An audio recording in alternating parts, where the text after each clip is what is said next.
Hey, this is Doug Bradley with Doug Bradley SEO and Digital Marketing, owner of Everest Legal Marketing, and today we're going to talk about implied or inferred links and mentions, what impact it has on your SEO, and how PR and SEO are likely to blend together in the future.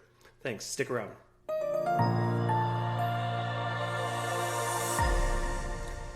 So before we talk about inferred links and implied links and mentions, what we should talk about real quick is essentially why Google cares about links at all. And that essentially comes back to the architecture of Google, which is PageRank.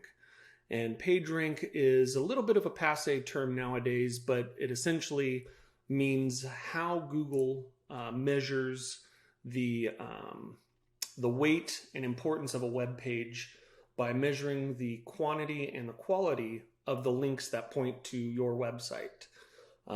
This is important to know because an implied link or an inferred link essentially means that there's a link that doesn't exist. It's just been implied within the content. And so if we're talking about the actual specific link, it's an actual hyperlink on a website that points from one website to another. And this is important because links essentially act as a positive vote or an upvote of somebody else's content on another website. So, I mean, this is the foundation of Google's $1 million, trillion-dollar mousetrap. At the foundational level, links help tell Google what's relevant for what. And so we need to start there. The easiest way to describe an inferred or an implied link is it's when you or your law firm is mentioned, but there's no actual hyperlink from that website to your website.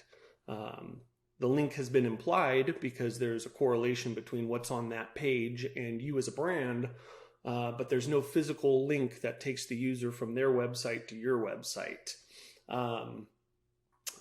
There's an article I'll link to in the description of this video by a very influential professional in the SEO space, Rand Fishkin, who talks about this at length.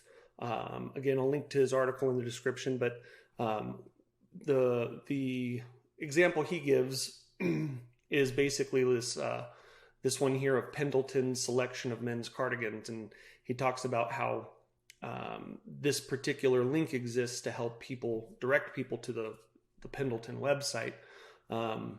But an inferred link is written very similarly, but there is no link to that website.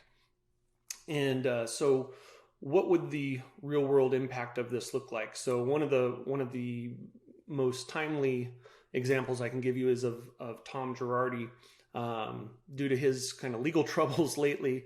And there's so much being written about him right now. This is one of the first ones that I pulled up, first websites, usmagazine.com.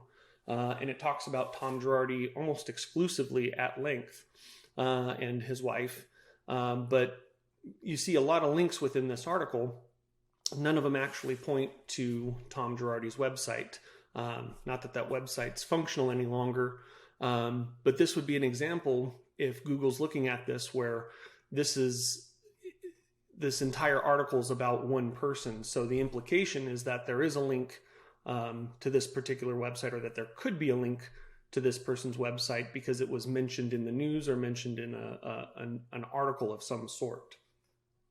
So when we're talking about how this impacts SEO and how implied links or an inferred link or a mentioned or an unlinked mention would impact search engine optimization, we have to probably look forward a little bit and guess what Google's going to do.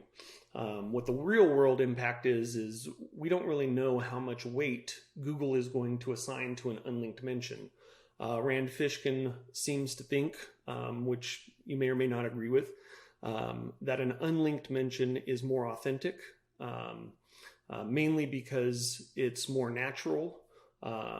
If a website doesn't purposely mention another website or link to another website and it's an implied link, it may be perceived by Google as not financially motivated or otherwise.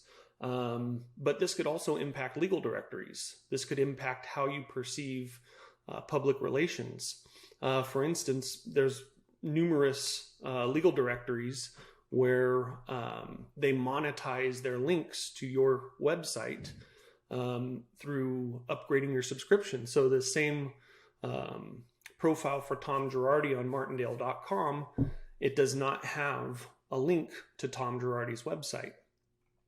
Now, Google may in the future look at this page and say, well, if this whole page is about Tom Girardi, the link is implied, and so therefore it should be counted in the way that this, that destination or that brand ranks in Google.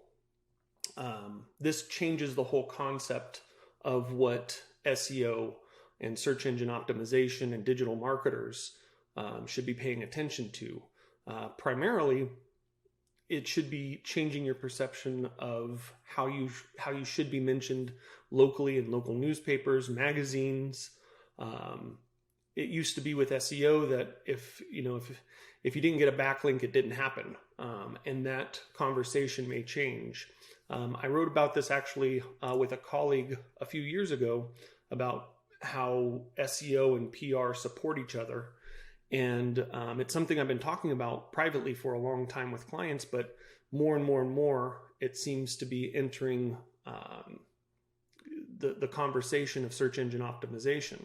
And so this is something that if you're talking about how to get mentions or how to be featured in an article, this is something you'll probably want to start engaging with your SEO person, with your content development team, or with a PR agency specifically.